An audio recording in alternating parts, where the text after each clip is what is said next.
Welcome back to Ozarks Fox AM. October is National Breast Cancer Awareness Month. So today, via Zoom, we're talking to our friends Jordan Norcross, and he's the community manager for the American Cancer Society, and Jennifer Johnmeyer, who is celebrating 10 years cancer-free and definitely a portrait of hope. Welcome to both of you guys this morning. Thank you for having us. Absolutely. Jordan, first let's talk about how you're going to do things differently moving forward with this this event that you have every year, the walk, and how we're going to do things this year with the COVID. Yes, so making strides. Very proud of it. Not only is it the largest walk of Southwest Missouri, but this year, we're being extra cautious because a lot of our walkers, they are cancer survivors or those that are going through that journey, or they have a loved one that's on that journey. And this year we're going to do a little bit different. We're going to ask people to still register and sign up on the website and still raise donations at makingstrideswalk.org/SWMO. But we're asking people this year to pink out their neighborhood. So they get creative. They can decorate a survivor's house. They can decorate their mailbox. Have pink streamers, pink balloons.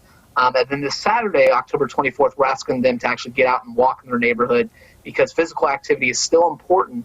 Even though COVID's happening right now, we still want people to still keep that physical activity level up because it does help prevent some types of cancer. So it is going to look different this year, but we're still all coming together, and we're going to make Southwest Missouri pink this year. I love that. And Jen Johnmeyer, you are a friend of show. You've been on our show a million times. And if somebody's not familiar with your story, you're a portrait of hope this year. 10 years cancer-free. Tell us a little bit about your journey. Okay, well, the last thing I expected, I was 35 years old, and I didn't expect I was going to be diagnosed with breast cancer. I thought that I had a cyst that would be removed, and that was the end of it. I woke up, and my surgeon told me that it was cancer. It was an aggressive tumor, so I had to go through a pretty extreme chemo regimen and radiation. But what I learned is how amazing people are. There were several who had walked before me who turned back and helped me navigate the journey because it is really overwhelming. I lost my hair. There was a look good, feel better program that got me a wig for free because cancer is very, very, very cost prohibitive, even if you have amazing insurance. Mm-hmm. So when people see, these fundraisers and these things, they don't realize how much their donation truly helps. Mm-hmm. It can help provide a motel room when family has to come stay during a treatment. It can help provide gas to that treatment. When I had radiation, I had to drive 50 miles one way, so that was a 100-mile round trip, 5 days a week. So there are just, and then as far as working, being able to work through that, it's almost impossible. So all of these donations, mm-hmm. As big as this event seems, and as much as people think, well, they probably have plenty of money, it really goes down to the smallest things that help. And I was so, so grateful to everyone who got me through that horrible time in my life. And honestly, it has helped me appreciate life so much more. Absolutely. Yeah. For sure. And I do think that I've been on these walks and different things. These women, they bond together. They do. They have that commonality thing that they've been through, and it really bonds them together. And that's so important to have that support of the ladies and to just really give you the encouragement going through, even after you've been a survivor for 10 years or 15 years or 20 years. Isn't that true? Yes, absolutely. You want to help someone else who's going through the same thing. You want to let them know that, one, you're not alone. Mm-hmm. Two, it doesn't have to be a death sentence, and three, it helps you appreciate the beauty of life. You kind of enjoy every sandwich. Yeah. It changes your perspective. Jordan, this year has definitely affected a lot of charities and organizations. How has it affected the American Cancer Society, and how are we on fundraising?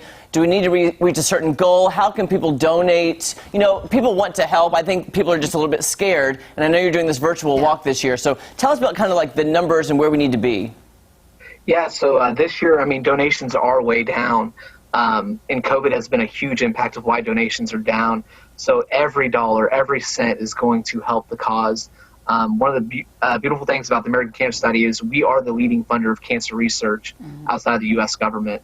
And with donations being down, that is going to affect cancer research. So that's one of the big things why we're still doing what we're doing, because we want to be there for those that are on that cancer journey, as well as those that, are going to be diagnosed 5 years from now, 10 years from now. So we want to keep the donations coming in so that we can provide that cancer research, as well as GenSet or other programs that we have here locally in Southwest Missouri. So yeah, any and everything that you can do is definitely going to help. Just go to makingstrideswalk.org/SWMO. Very easy to sign up a team. If you have any questions, my contact information is there. You can reach out to me. I want to definitely help anyone. And just because the walk ends this weekend doesn't mean that the fundraising is going to end as well. We can still raise through the end of the year any and everything that anyone's able to give, because I know a lot of people, they are struggling right now. But anything that you can help will definitely help us go a long way. Even if they're not going to be able to participate at home in their neighborhoods, they can go online and donate. Is that correct? That is correct. And I know Jeremy last year, he was with the American Cancer Society. He helped us with a program called Real Men Wear Pink. And I know he has a personal story as well. But when you think about it, 1 in 8 women will be diagnosed with breast cancer. Mm-hmm. That hit home more often than not, as well as men. A lot of people don't realize men can get breast cancer as well. Each year, over 2,600 men are going to be diagnosed. So we just want to make sure that we're there for those that are on that journey, as well as, the family members. They may have questions about their loved ones, of, their cancer treatments. And we're still open 24/7 with our National Cancer Information Center. They can call us anytime. You can find us on the line at cancer.org. But we are here for the community, and we want to make sure that we're still going to be here for those on those cancer journeys. And Jordan, on that website too, you can find the Real Men Wear Pink as well. All the candidates this year, I've seen a lot of them on social media posting about raising money. I did that last year, and I see a lot of great people. They can find the Real Men Wear Pink on the website as well. Yes. Okay, you got to go check it out, because breast cancer, I'm telling you, if you've not been affected by it, someone you know or love has. Oh. It affects everybody. My grandmother, Jen Johnmeyer, who's our dear friend. You know what I'm saying? You never know who you're meeting and is going through a personal struggle. Yeah. And the best thing about COVID, I'll say this, is I really feel our community has come together. I agree with that. Like what Jen Johnmeyer said, is you never know how truly caring people are until you're going through something together, and you can really reach out and put your arms around your friends virtually and say that we care. Yeah, and we are doing that right now. And Jen, going through her cancer, I will have to say one thing about her. She does live life to the fullest. She sure does. And that's why we love you both. We love you both. Thank you so much for talking to us today, guys. Thank you so much. Thank you, guys. Okay. See you guys soon. See you soon. All right, don't go anywhere. There's so much more fun on Ozarks Fox AM right after this. Yes. Hope they can raise some money. I do too. Yes, we've Gotta all help. had friends and family. Yeah. It's so true. It affects everybody.